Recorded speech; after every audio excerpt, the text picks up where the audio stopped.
So we're in section 7.4.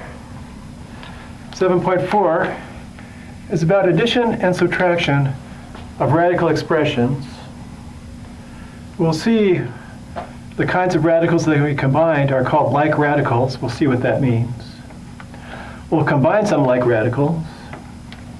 We'll see how simplifying radicals could reveal if they're really like radicals.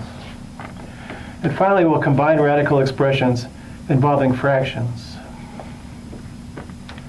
All right, so to get started, we'll talk about what like radicals are. It says radicals with the same index and the same radicand. So the index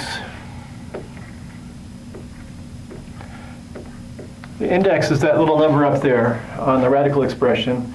They have to be the same kind of root. And they have the same radicand. The radicand is the quantity under the root sign. So those two quantities have to be the same before we can combine radicals together by addition or subtraction.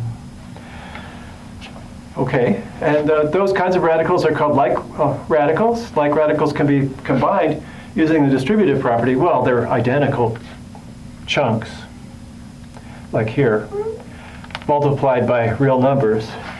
And so we can just use the distributive property for real numbers. Actually, these are real numbers too, but they're radical expressions. So that could be combined to be 3 plus 4 times square root of 2, which is 7 square root of 2, like that. So because those expressions are identical, it's number times something, the two somethings are identical. It's number plus number times the something. And we could do the same thing down here. We've got the cube root of x, cube root of x. They are like radicals, actually identical radicals. And so we can then go ahead and write 2 minus 6 cube root of x like that. And then you get minus 4 in the cube root of x once they're added together. All right. Of course, we're talking about having like radicals and combining them.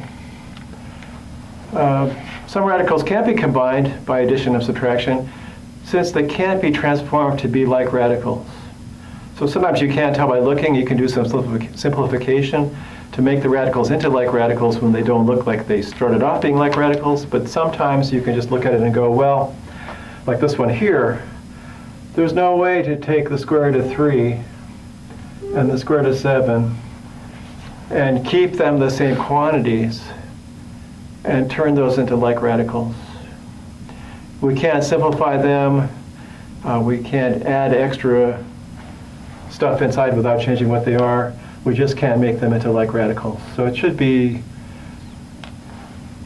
once they're simplified, you'll know if they're like or not because they'll have exactly the same stuff inside. That's the only way you can make them like radicals, by simplifying the radical expressions, and that reveals that they're like radicals. So these are already simplified. These don't match.